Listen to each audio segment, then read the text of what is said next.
Hello दोस्तों, नमस्कार। मैं हूं अनिल कुमार। एक बार फिर से स्वागत है आप सभी का आपके अपने YouTube चैनल सुपर टारगेट में। दोस्तों, नंबर सिस्टम में मैंने आपको कई वीडियो प्रोवाइड किए हैं जिसमें अनेकों ढंग के सवालों को चुटकियों में किस तरह से लगाया जाए, सेकंडों में कैसे लगाया जाए, देखते ही कैसे आंसर आ जाए, इस तरह से मैंने काफी तरह की सवालें आपको दिखाई हैं। लेकिन पर्दे के पीछे संख्या पद्धति में कुछ ऐसी भी सवालें होती हैं जिसे आप चुटकियों में या सेकंडों में नहीं लगा सकते। ऐसे ही सवालों को आसान तरीके से आज हम पेश करेंगे आपके सामने। हालांकि इन सवालों को लगाने का कोई भी शॉर्टकट तरीका नहीं होता, कोई भी इस पे ट्रिक्स काम नहीं करता, इसे एक्स वाई मेथड से ही लगाना होता है। लेकिन फिर भी मैं इसे काफी आसान तरीके से आपके सामने पेश करने की कोशिश करूंगा। हालांकि नंबर सिस्टम में मेरा ये अंतिम वीडियो होगा। इसके बाद से आपको नया चैप्टर वर्ग वर्गमूल घन घनमूल का वीडियो मिलना शुरू हो जाएगा, जिसमें आपको वर्ग कैसे निकाला जाता है, घन कैसे निकाला जाता है, वर्गमूल घनमूल शॉर्टकट तरीके से कैसे प्राप्त किया जाता है, ये सारी जानकारियां उसमें दी गई है। तो अगर अभी तक आपने हमारे चैनल को सब्सक्राइब नहीं किया है तो फटाफट सब्सक्राइब करके बेल आइकॉन दबा दीजिए ताकि हमारे आने वाले हर वीडियो का नोटिफिकेशन आपको मिलता रहे। तो देर न करते हुए आइए शुरू किया जाए आज का वीडियो।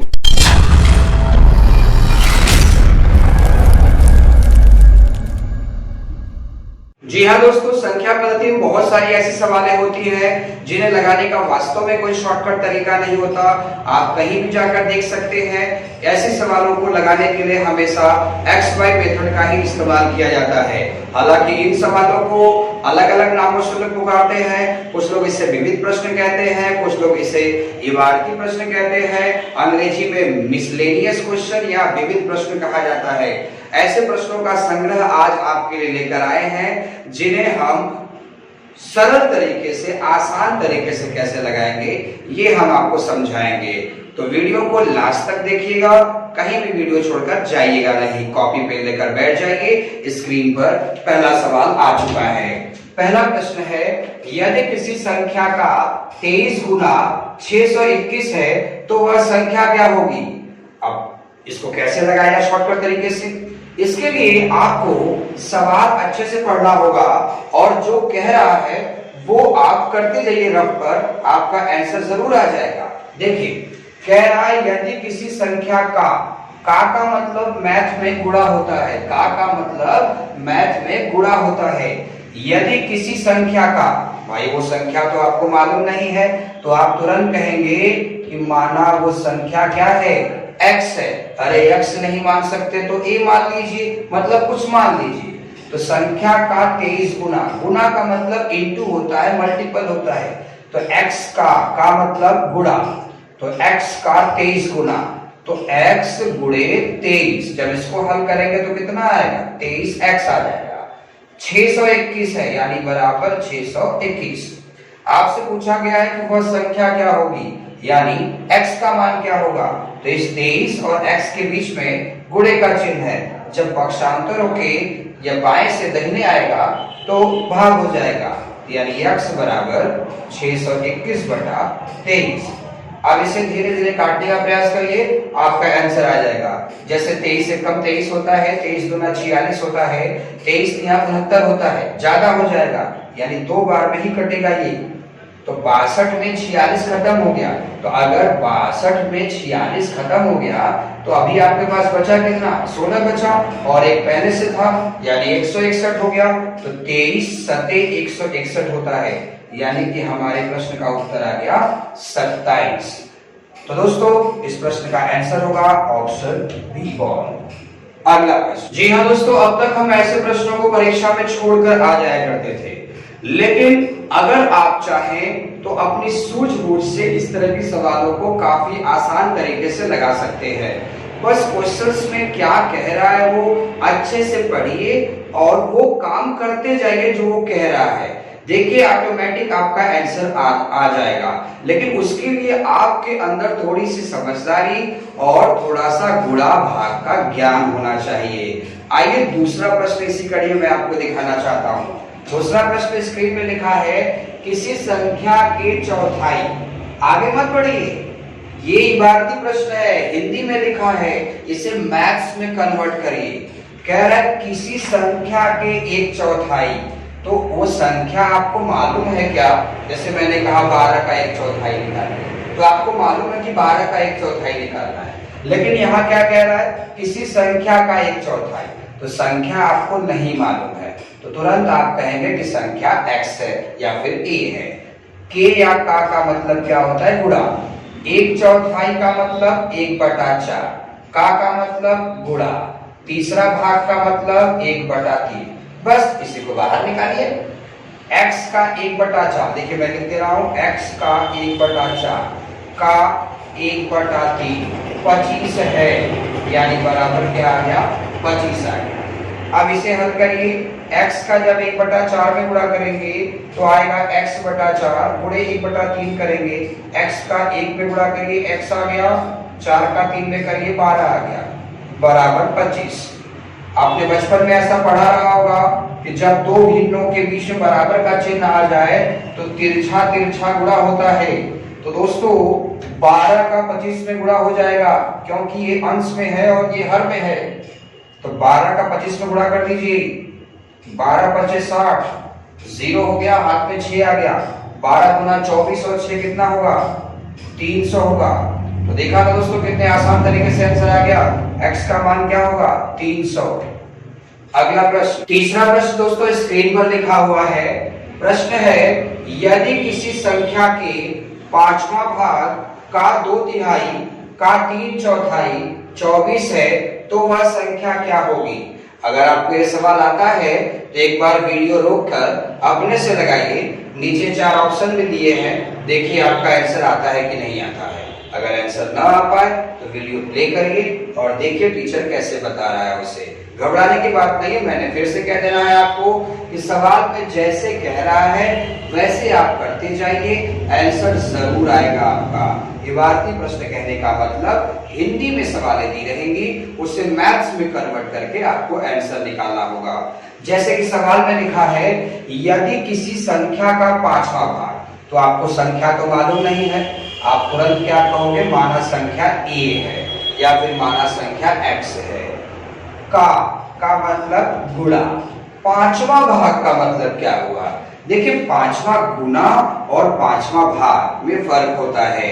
जब भी वो कहता 5वां गुना, इसका मतलब आपको 5 से गुणा करना होता, लेकिन ये कह रहा है 5वां भाग यानी 5वां टुकड़ा, यानी 5 से भाग देना होगा, तो 5वां भाग मतलब 1/5।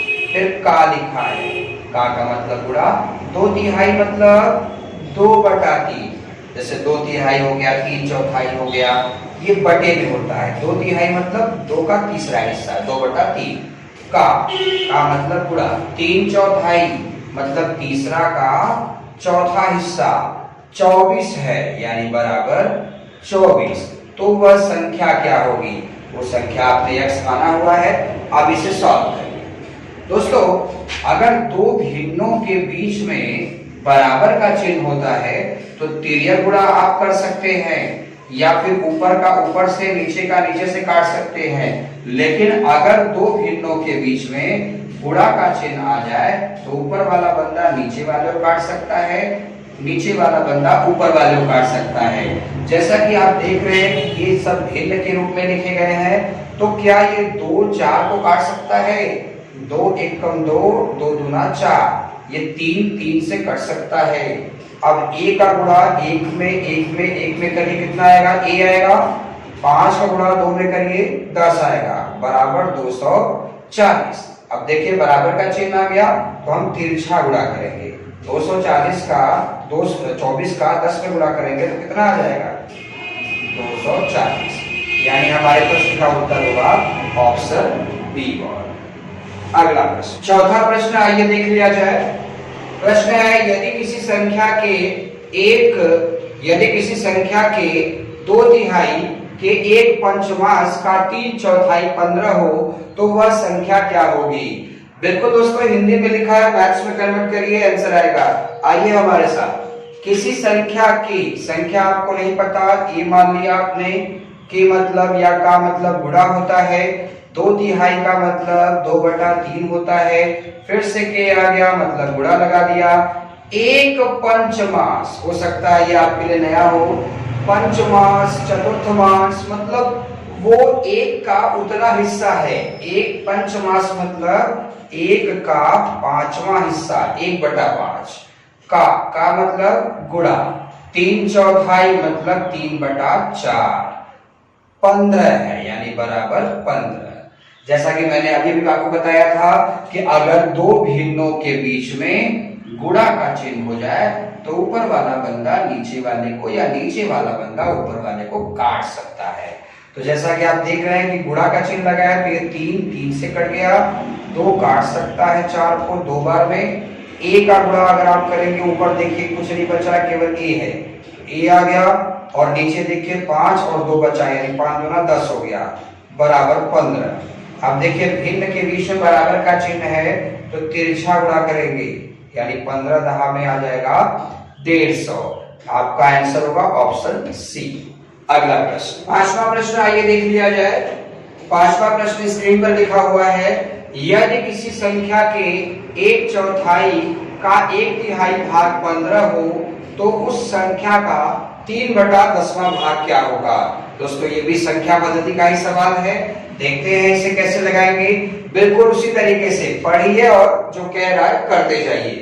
किसी संख्या का, संख्या आपको नहीं मालूम, ए मान लिया आपने, का मतलब गुणा हो गया, 1/4 का मतलब 1/4 हो गया, फिर से का मतलब गुणा, 1/3 का मतलब 1/3 हो गया, 15 है यानी बराबर 15।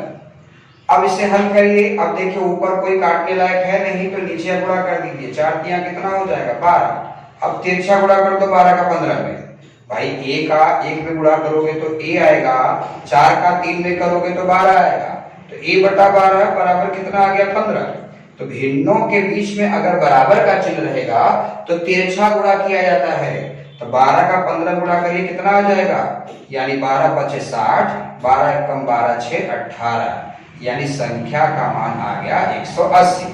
दोस्तों अगर आपसे पूछता कि संख्या ज्ञात कीजिए तो आंसर 180 ही आता, लेकिन आगे क्या पूछ रहा है, उस संख्या का, कौन सी संख्या, अरे वही जो आप पता कर रहे थे, आप उस संख्या को ए माने थे और उसका मान कितना आ गया 180। कह रहा है उस संख्या का 3/10वां भाग क्या होगा। क्वेश्चन पूछा है कि संख्या का 3/10वां भाग क्या होगा। तो संख्या तो आपको मालूम चल गई 180, का मतलब गुणा, फिर 3/10, 0 0 कट सकता है, 18 तिया कितना हो जाएगा 54, यानी आपके प्रश्न का उत्तर होगा ऑप्शन डी डॉट। अगला प्रश्न, छठा प्रश्न स्क्रीन पर लिखा हुआ है। प्रश्न है, यदि किसी संख्या का 1/5 भाग उसी संख्या के 1/7 भाग से 10 अधिक है तो वह संख्या क्या होगी। दोस्तों फिर से वही हिंदी में लिखा है, मैथ्स में कन्वर्ट करिए, आंसर आ जाएगा। दोस्तों अगर आप ये सोच रहे हैं कि इसके एक ही रूप होते हैं तो आप गलत सोच रहे हैं। ये अनेकों रूप की सवालें होती हैं, वो किसी भी तरीके से आपसे पूछ सकता है, क्योंकि इबारती प्रश्न, विविध प्रश्न, मिसलेनियस प्रश्न कहने का मतलब ये हुआ कि इसमें संख्या से रिलेटेड किसी भी तरह की भाषा का इस्तेमाल करके वो क्वेश्चंस बना सकता है आपके लिए। जैसा कि आप छठे प्रश्न में देख रहे हैं कि किसी संख्या का, अब आपको संख्या नहीं मालूम तो उसका क्या करेंगे आप, तो तुरंत आप कहेंगे संख्या माना ए है, संख्या आपने ए मान लिया। का मतलब क्या है, गुणा, 1/5 भाग, तो ए का 1/5 भाग कर लीजिए। तो ए का जब 1/5 भाग करेंगे तो क्या आएगा, a/5 ना आएगा। क्लियर है। फिर आगे लिखा है उसी संख्या के 1/5 भाग, तो उसी संख्या मतलब क्या होगा, उसी संख्या मतलब वही संख्या जो आपने ए माना है, तो फिर से ए मानिए, के या का मतलब गुणा 1/7 करेंगे, तो ए का जब 1/7 में गुणा करेंगे तो a/7 आएगा, से 10 अधिक है। अब आपके दिमाग में चल रहा है यहाँ पे गुणा लगाया नहीं है भाई, पहले से लेकर 5वें सवाल तक तो बीच में गुणा लगा रहा था, अभी क्यों गुणा नहीं लगा रहा हूं, क्योंकि बालक देखो क्या लिखा है, किसी संख्या का 1/5 भाग, फिर 1/5 भाग कर लिया। अगर यहां पर लिखा होता का 1/7 भाग तो पक्का मैं गुणा लगाता, लेकिन यहाँ पर ऐसा कुछ भी नहीं कहा है उसने। वो बोला किसी संख्या का 1/5 भाग, 1/5 भाग लिख दिया, उसी संख्या का 1/7 भाग, उसी संख्या का 1/7 भाग लिख लिया। फिर कह रहा से 10 अधिक है। अब इसका मतलब क्या हुआ, क्या मैं बराबर 10 लिख देता हूं, लेकिन वो क्या है 10 अधिक है। दोस्तों याद रखिएगा, जब भी कहे कम है, जब भी कहे अधिक है, इसका मतलब दो बिंदुओं के बीच का अंतराल है वो। जैसे मैं तुमसे 10 साल बड़ा हूं, तो क्या मैं 10 साल का हूं, या आप मुझसे 10 साल के छोटे हैं, तो क्या आप 10 साल के हैं? नहीं दोस्तों, हमारे और आपके उम्रों के बीच का वो अंतराल है। तो जब भी आपसे कहे कम है, जब भी आपसे कहे अधिक है, आप दो बिंदुओं के बीच में क्या लगा लेंगे, घटाना का चिन्ह लगा देंगे, माइनस का चिन्ह लगा देंगे। तो कह रहा है कि 1/5 भाग 1/7 भाग से 10 अधिक है, तो अधिक बोले चाहे कम बोले माइनस लगाना है। अगर आप ये सोच रहे हैं कि सर प्लस कब लगाना है, जब वो कहता कि 1/5 भाग और 1/7 भाग मिलाकर 10 है, तो मिलाना मतलब तो जोड़ना हो गया। लेकिन यहाँ कहेगा नहीं घटाओ, आपको समझना होगा 10 अधिक है 10 कम है, इसका मतलब दो बिंदुओं के बीच का अंतराल। अब देखिए ये भी भिन्न है, ये भी भिन्न है, बीच में गुणा का चिन्ह तो नहीं ना है। अगर भाई मैंने बताया था अभी कि दो भिन्नों के बीच में अगर गुणे का चिन्ह आ जाएगा तो ऊपर वाला बंदा नीचे वाले को काट सकता है, लेकिन गुणा का चिन्ह तो नहीं ना है, माइनस का चिन्ह है। तो अगर दो भिन्नों के बीच में जोड़ आ जाए या घटाना आ जाए तो उसे हल करने के लिए लसअ लिया जाता है। मैं समझ सकता हूं आपको लसअ निकालने नहीं आता, आप मैथ्स में थोड़े कमजोर हैं, इसीलिए मैंने ये चैनल बनाया हुआ है ताकि आप हमारे चैनल से जुड़कर सीख सके।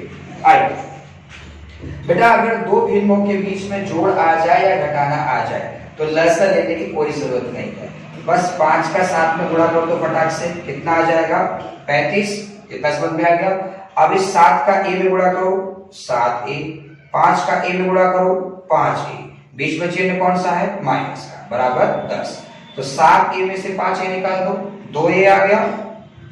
35 का 10 में क्या होगा, गुणा होगा, क्योंकि भिन्नों के बीच में क्या है, बराबर का चिन्ह। तो जब दो भिन्नों के बीच में बराबर का चिन्ह होता है तो सीधे गुणा करते हैं। अभी पिछले वाले सवाल में बताया था मैंने, अगर आप भूल गए हो तो प्लीज वीडियो बैक में ले जाइए और फिर से देखिए। आप ये कोई टिकटॉक वीडियो तो बन नहीं रहा है, या कोई टिकटॉक या लाइकी वीडियो तो देख नहीं रहे हैं कि तकिया लगा के हम देख लें और मैथ सीख जाएं। इसके लिए बेटा कॉपी पेन भी लेकर बैठना पड़ेगा आपको। तो प्लीज थोड़ा सा मेहनत करिए, मेरी बातों को गौर से सुनिए। अगर आपको सवालें कम समझ में आ रही है तो वीडियो को रोककर फिर से पीछे जाइए और दोबारा अच्छे से सुनिए, शांति माहौल में बैठ के पढ़िए। मैंने 7 का 5 को गुणा कर दिया 35 आ गया, 7 का a में गुणा किया 7a, 5 का a में गुणा किया 5a, माइनस था माइनस लगा दिया।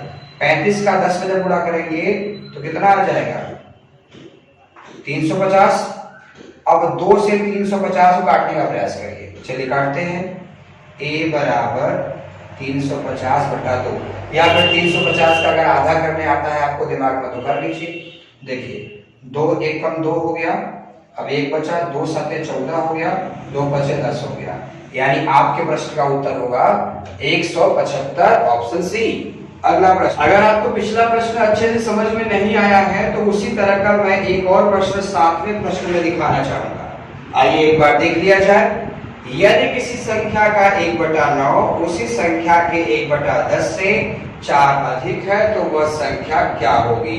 दोस्तों संख्या आपको मालूम नहीं है, किसी संख्या का, संख्या आपने a मान लिया, आप x भी मान सकते हो, का मतलब गुणा होता है 1/9। तो a का जब 1/9 में गुणा करोगे तो आएगा a/9, सही है इतना। फिर उसके बाद देखिए उसी संख्या का, तो वो संख्या कौन सी माना है आपने, a माना है, का मतलब गुणा 1/10, तो a का 1/10 में गुणा करेंगे तो a/10 आ जाएगा, से 4 अधिक है। मैं फिर से कह रहा हूं, अधिक कहे चाहे कम कहे, दो पदों के बीच का डिफरेंस, यानी इसके और इसके बीच में आप माइनस लगाएंगे, बराबर 4। अब ये दो भिन्न है, भिन्न के बीच में जोड़ आ जाए या फिर घटाना आ जाए तो एलसीएम लेकर उसे लगाया जाता है। लेकिन मैंने आपको अभी बताया कि आपको एलसीएम लेने की कोई जरूरत नहीं है। अगर घटाना लिखा हो चाहे जोड़ लिखा हो, 9 का 10 में डायरेक्ट आप गुणा करिए, 90 आ गया। 10 का तिरछा गुणा करिए ए में, 10 ए आ गया। 9 का तिरछा गुणा करिए ए में, 9 ए आ गया। बीच में माइनस लगाइए, बराबर 4। 10 ए में से 9 ए जाएगा तो कितना बचेगा? 1 ए बचेगा। तो 1 ए को केवल ए लिखा, बटा 90 बराबर 4। भिन्न के बीच में बराबर का चिन्ह आए तो तिरछा गुणा करते हैं। तो 9 चौका 36, यानी ए बराबर कितना आ गया? 360।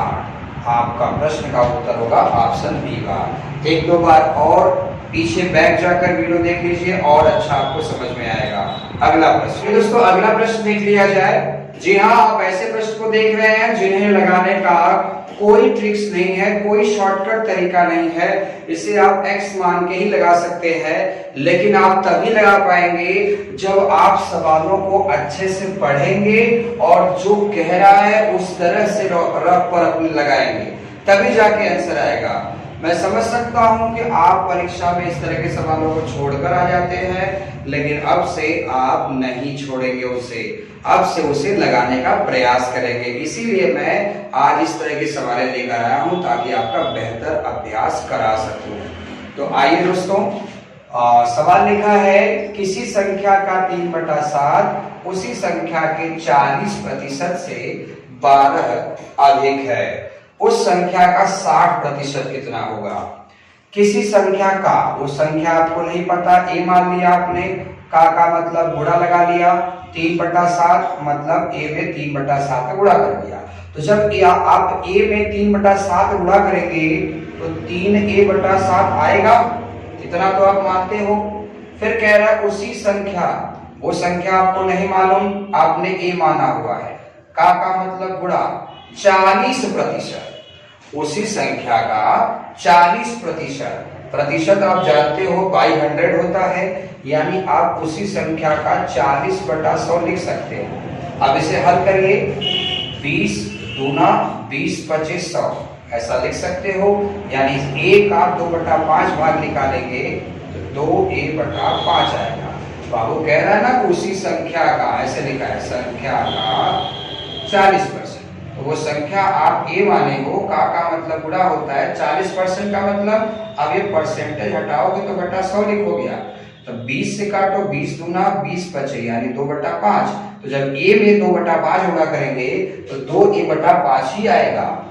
से 12 अधिक है, मैं पहले ही कह चुका हूं कि जब भी कहेगा कम है या जब भी कहेगा अधिक है, आप दो पदों के बीच में माइनस का चिन्ह लगाएंगे, बराबर 12। अब देखिए, दो भिन्नों के बीच में जोड़ आ गया हो चाहे घटाना आ गया हो तो एलसीएम लेने की कोई जरूरत नहीं है। आप 7 का 5 में डायरेक्ट गुणा करिए, कितना आ जाएगा? 35। 5 का 3 में तिरछा गुणा करिए, 5 3 15, यहाँ लिख लीजिए 15a। 2 का 7 में गुणा करिए, 14a माइनस बराबर 12। अब हल करिए, 15a में से 14a जाएगा तो क्या बचेगा? a बचेगा। अब देखिए, इस 35 का 12 में गुणा करिए, तिरछा, दो भिन्नों के बीच में बराबर का चिन्ह आता है तो तिरछा गुणा होता है, तो घटा दिया आपने, 14 15 घटाया, ए आ गया, बटा 35 बराबर 12। इसका इसको गुणा कर दीजिए, ए बराबर 12 25 60, 6 हाथ में आ गया, 12 3 36, 6 42, यानी वो संख्या होगा 420। अगर आपसे संख्या पूछा होता तो 420 ही आंसर होता, लेकिन क्या पूछा है? उस संख्या का 60% कितना होगा? तो अब वो संख्या तो मानना है नहीं आपको, क्योंकि वो संख्या आ चुका है 420। तो कैसे लगाएंगे? 420 का 60%, बोला है ना उस संख्या का 60% बताइए। तो वो संख्या 420 है, उसका 60% मतलब 60/100, 0 0 कट गया, 1 0 और कट गया। 42 का 6 में गुणा कर दिए, 6 दूना 12, 6 चौका 24 1 25, यानी आपका प्रश्न का उत्तर होगा 252, ऑप्शन डी। नौवां प्रश्न स्क्रीन पर लिखा हुआ है दोस्तों, एक बार आप सवाल को अपने से पढ़ लीजिए और कॉपी पर लिख कर लगाइए। देखिए आपका आंसर आ रहा है कि नहीं आ रहा है। अगर नहीं आ रहा है तो फिर वीडियो प्ले करिए और देखिए मैंने कैसे लगाया है इसे। सवाल है, 3 संख्याओं में पहली संख्या दूसरे संख्या की दुगनी है परंतु तीसरे की आधी है।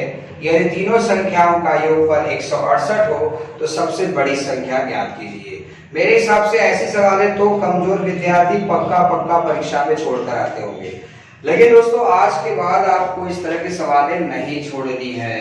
इसीलिए वीडियो में ये सवालें मैं दे रहा हूं ताकि आप 2 बार 3 बार रिप्ले करके उसे देखें, सीखें, एकदम इत्मीनान से उसे सीखें आप।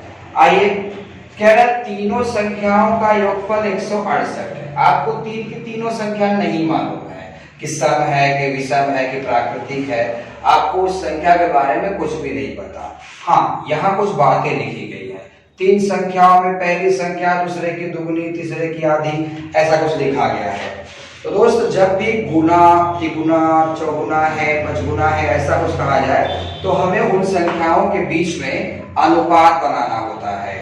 आइए रफ पर देखा जाए, 3 संख्याएं हैं, फर्स्ट, सेकेंड और थर्ड। अब जो बातें कह रहा है इस पर अप्लाई करिए। 3 संख्याओं में, हाँ भाई 3 संख्या आने वाली है, आगे बढ़ते हैं। 3 संख्याओं में पहली वाली संख्या, पहली वाली है, पकड़ लिया मैंने, पहली संख्या दूसरे की दुगुनी है। तो दूसरे की दुगुनी है कौन? पहली वाली संख्या।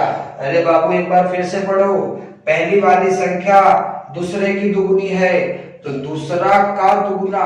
तो दूसरा अगर x रखोगे तो पहला वाला कितना रखोगे? 2x रखोगे। कैसे? अरे एक बार फिर से देख लो यार, पहली वाली संख्या दूसरे की डबल है, दूसरा अगर x होगा तब ना ये डबल x होगा। फिर कह रहा है परंतु तीसरे का आधा है। अब एक लाइन में पढ़िए, पहली संख्या दूसरे की दुगुनी है, पहली संख्या दूसरे की दुगुनी है लेकिन तीसरे की आधी है। तो तीसरा के स्थान पर क्या रखोगे? सोचो सोचो सोचो, क्या रखोगे कि आधा करने पर 2x आएगा? अगर मैं यहां पर 4x रख दूं तो आधा करने पर 2x मिल सकता है? बिल्कुल मिल सकता है। अब एक बार फिर से पढ़ लीजिए, पहली संख्या दूसरे की डबल है तथा तीसरे वाले की आधी है, तो आधा करेंगे तो यही ना आएगा। अब आगे तीनों संख्याओं का योगफल 168 है, तो तीनों संख्या आपको अनुपात मिल गया है। तो 2x पहली संख्या, x दूसरी संख्या प्लस 4x तीसरी संख्या बराबर 168। बोला है ना तीनों संख्याओं का योग 168 है। अब जोड़िए 2x, x और 4x कितना हो गया? 7x बराबर 168। x का वैल्यू निकालिए। ये जो आया ना बेटा, ये अनुपात है, हिस्सा है। आपको एक हिस्से की वैल्यू पहले निकालनी होगी। 7x में 168, तो x में क्या होगा? 7 रह जाएगा तो भाग हो जाएगा। 168 में 7 का भाग कीजिए। 7 दूना कितना हो गया? 14 और 7 चौक 28, तो x का मान आ गया 24। आपको लग रहा होगा उत्तर आ गया। ये x की वैल्यू आई है, मतलब एक हिस्सा में कितना मान होता है ये आया है। आपके पास अलग अलग हिस्से मौजूद हैं। आपसे पूछ रहा है सबसे बड़ा संख्या कौन सा होगा, तो जिसका हिस्सा बड़ा होगा वो संख्या बड़ी होगी। तो एक हिस्सा में 4 थे, तो 2 हिस्सा में 48, एक हिस्सा में 24 और 4 हिस्सा में 24 चौका 96। x का मान 24 है ना, तो सबसे बड़ी संख्या कौन सी हुई? 96। घबराइए मत, हम ऐसा एक और सवाल आपको दिखाते हैं। अगला प्रश्न, 2 संख्याओं का योग 22 है। एक संख्या का 5 गुना दूसरी संख्या के 6 गुने के बराबर है, सबसे बड़ी संख्या क्या होगी? दोस्तों 2 संख्या का योग 22 है, आपको दोनों संख्या नहीं मालूम तो आप तुरंत कह देते हो कि माना संख्या पहला a है दूसरा b है, या फिर माना संख्या पहला x है दूसरा y है। आपको जो इच्छा करे वो मान सकते हैं। कह रहा है 2 संख्याओं का योगफल 22 है, आपको दोनों संख्या नहीं मालूम तो एक संख्या आप a मान लीजिए और दूसरा संख्या आप b मान लीजिए। दोनों मान लिया आपने। अब आगे एक संख्या का 5 गुना, यानी पहली वाले संख्या का 5 गुना। गुना मतलब गुणा करना है और हिस्सा मतलब बटे करना है। तो कह रहा एक संख्या का 5 गुना, तो पहली संख्या का 5 गुना करिए, a का 5 गुना करिए कितना आएगा? 5a आएगा। फिर कह रहा दूसरी संख्या का 6 गुना, तो दूसरा संख्या b है, b में 6 से गुणा करिए, 6 भी आएगा, आपस में बराबर, तो बराबर कर लिया आपने। अब पक्षांतर करिए, a बटा b, उधर गुणा है इधर आएगा तो भाग हो जाएगा, बराबर 6 उधर पहले से लिखा है, 5 इधर से बुलाइए, यानी a मतलब पहला संख्या 6 हिस्सा है, दूसरा संख्या 5 हिस्सा है। मैंने कहा था ना जब भी अनुपात या हिस्से में दिया जाएगा तो वहां x लगा देना। तो पहला संख्या 6x हो गया, दूसरा संख्या 5x हो गया, और दोनों का योगफल कितना है? 22 है। तो पहला संख्या a, दूसरा संख्या b जोड़ने पर आ रहा है 22। तो a का मान कितना है? 6x, b का मान कितना है? 5x, जोड़ दिया बराबर 22। अब 6 5 11x हो गया, 11x बराबर 22। क्या 11 22 को काट सकता है? बिल्कुल, 11 22 को 2 बार में काट सकता है, यानी x का मान आ गया 2। एक हिस्सा में 2 ठो आ गया। आपसे पूछ रहा है सबसे बड़ी संख्या बताओ। भाई जिसका हिस्सा बड़ा होगा वही संख्या बड़ी होगी। तो a का हिस्सा 6 हिस्सा है, b का हिस्सा 5 हिस्सा है, तो x में 2, तो 6x में हो जाएगा 12, अब 5x में हो जाएगा 10। तो सबसे बड़ा संख्या क्या होगा? 12, यानी ऑप्शन बी बॉल। अगला उसी कड़ी में आइए 11वां प्रश्न देख लिया जाए। प्रश्न है, एक विद्यार्थी से किसी संख्या में 3/2 से गुणा करने को कहा गया, परंतु उसने गलती से 3/2 से भाग दे दिया, जिससे उसका उत्तर 10 कम प्राप्त हुआ। बताइए वह संख्या क्या है? जी हाँ दोस्तों, ऐसी सवालें भी आपके परीक्षा में देखने को मिल जाती है कि कहने को कहा गया था कुछ और करने के लिए और कर दिया कुछ और जाहिर सी बात है जब मैंने करने को ये कहा था आपने वो कर दिया, तो कहीं ना कहीं उत्तर भी तो मिस्टेक हो जाएगा, जो आना था कुछ और ही आ जाएगा। तो इस तरह की सवाल आप कैसे लगाओगे? आइए दिखाते हैं आपको। एक विद्यार्थी से किसी संख्या में 3/2 से गुणा करने को कहा गया, किसी संख्या में 3/2 से गुणा करने के लिए कहा गया। अब वो संख्या तो मालूम नहीं है, संख्या a मान लिया, तो a में जब 3/2 से गुणा करोगे तब 3a/2 आएगा। इतना आप समझ सकते हो कि जब मैंने उससे कहा था कि बेटा 3/2 से तुम गुणा कर दो, तो उसने a में 3/2 से जब गुणा किया होगा तो 3a/2 आया होगा। लेकिन कहा उसने किया, गलती हो गई, परंतु उसने गलती से 3/2 से भाग दे दिया। किसमें भाग दिया होगा? जिसमें मैंने गुणा करने के लिए कहा था उसी में न भाग दिया होगा। मैंने उससे कहा था किसी संख्या में 3/2 से गुणा करो, परंतु उसने गलती से 3/2 से भाग दे दिया, यानी संख्या a था, गुणा करने के लिए कहा था लेकिन नहीं किया उसने गलती से 3/2 से भाग दे दिया। भाग का मतलब बटा। अब मैं 15 में 3 से भाग देने के लिए कहूंगा तो बटा 3 न लिखोगे। तो भाई अगर संख्या में 3/2 से भाग दे दिया तो संख्या बटा 3/2। अब भिन्न के नीचे भिन्न है, ये ऊपर जाएगा तो पलट जाएगा, यानी a गुणे 2/3 गुणा करेंगे तो क्या आ जाएगा? 2a/3। ये गुणा करने की स्थिति है, ये भाग करने की स्थिति है। भाई गुणा करने के लिए कहा था मैंने, उसने नहीं किया बल्कि क्या कर दिया? भाग कर दिया। तो उत्तर तो फर्क बताने लगेगा, उत्तर तो कुछ और आ जाएगा। तो क्या कह रहा है? 10 कम प्राप्त हुआ। मैंने आपसे क्या कहा था कि जब भी कहे कम आया, जब भी कहे अधिक आया, इसका मतलब दो पदों के बीच का डिफरेंस, यानी कि इनके और इनके बीच में अंतराल हो गया 10 का। अब इसी को हल कर दीजिए, आपका आंसर आ जाएगा। भिन्नों के बीच में जोड़ हो चाहे घटाना, एलसीएम लिया जाता है, लेकिन मैंने आपको बताया था एलसीएम लेने की कोई जरूरत नहीं है। 2 और 3 से गुणा करिए, 6 आ गया। तिरछा गुणा करो, 3 का 3 में गुणा करो, 3 3 का 9a, 2 का 2 में गुणा करो, 2 गुना 4a बराबर 10। अब चलिए हल करिए, 9a में से 4a निकालिए, 5a, 10 का 6 में गुणा करिए, 60। अब 5 क्या 60 को काट सकता है? बिल्कुल काट सकता है। a बराबर 60/5, 12 × 5 = 60 आपने सुना होगा, यानी वो संख्या का मान कितना आ गया? 12। Option B. ऐसा ही एक और प्रश्न देख लिया जाए। आइए दोस्तों 12वां और अंतिम प्रश्न देख लिया जाए। प्रश्न है, किसी छात्र को किसी संख्या का 1/3 करने को कहा गया, परंतु गलती से उसने उसका 1/15 कर दिया। जाहिर सी बात है, करने के लिए मैंने क्या कहा था और आप कुछ और कर देंगे तो उत्तर तो मिस्टेक आएगा ही। 16 उत्तर कम आ गया, हो सकता था 16 उत्तर अधिक भी आ जाए। मतलब मिस्टेक का मतलब या तो कम आ जाएगा या तो अधिक आ जाएगा। तो वह संख्या क्या होगी? बिल्कुल जैसे पेन लगा रहे थे वैसे ही लगाइए, वीडियो रोक कर एक बार लगाइए। नहीं आ रहा है तो फिर से देखिए आप।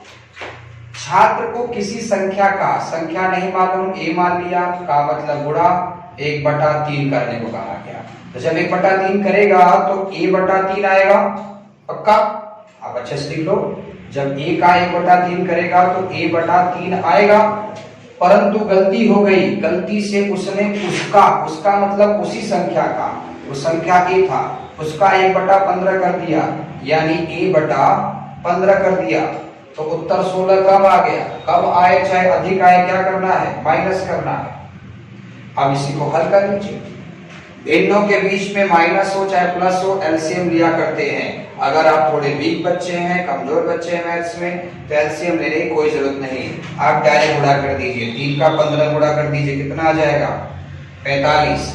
तिरछा गुणा करिए 15 का ए में, 15a हो गया, माइनस 3 का ए में करिए 3a हो गया, बराबर 16। हल करिए, 15a में से 3a घटाइए, कितना आएगा? 12a आएगा। 12a/45 बराबर 16। अब इसी को हल कर दीजिए। तिरछा गुणा करने के लिए मैंने कहा था, जब भिन्नों के बीच में बराबर का चिन्ह हो तिरछा गुणा करते हैं, यानी कि a बराबर हो जाएगा 16 का 45 गुणा करिए, 16 गुणे 45 और 12 का नीचे गुणा हो जाएगा। अब इसी को धीरे धीरे काट लीजिए। 4 का पहाड़ा पढ़िए, 4 तिया 12, 4 चौका 16, 3 काट देगा 15 बार में, यानी 15 चौका कितना आ गया? 60। यानी दोस्तों वह संख्या है 60। इस प्रश्न का सही जवाब होगा ऑप्शन बी बॉल। तो दोस्तों आज जो आप सवाल देख रहे थे वो संख्या पद्धति का इबारती प्रश्न या विविध प्रश्न था, जिसे लगाने का कोई भी शॉर्टकट तरीका मैंने नहीं दिखाया। इसे आप अपने सूझबूझ से सवालों को अच्छे से पढ़कर, जैसे वो कह रहा है वैसे करके आंसर ला सकते थे। तो अगर आपको ये सवालें समझ में आई है, अच्छे से समझ में आई है, तो वीडियो को लाइक कर दीजिए और वीडियो को सब्सक्राइब भी कर दीजिए तथा अपने दोस्तों में शेयर भी कर दीजिए। अगर आपने अभी तक चैनल को सब्सक्राइब नहीं किया है तो फटाफट सब्सक्राइब करके बेल आइकॉन दबा दीजिए, ताकि हमारे आने वाले वीडियो का नोटिफिकेशन आपको मिलता रहे। मुलाकात कल होगी एक नए वीडियो के साथ, तब तक के लिए जय।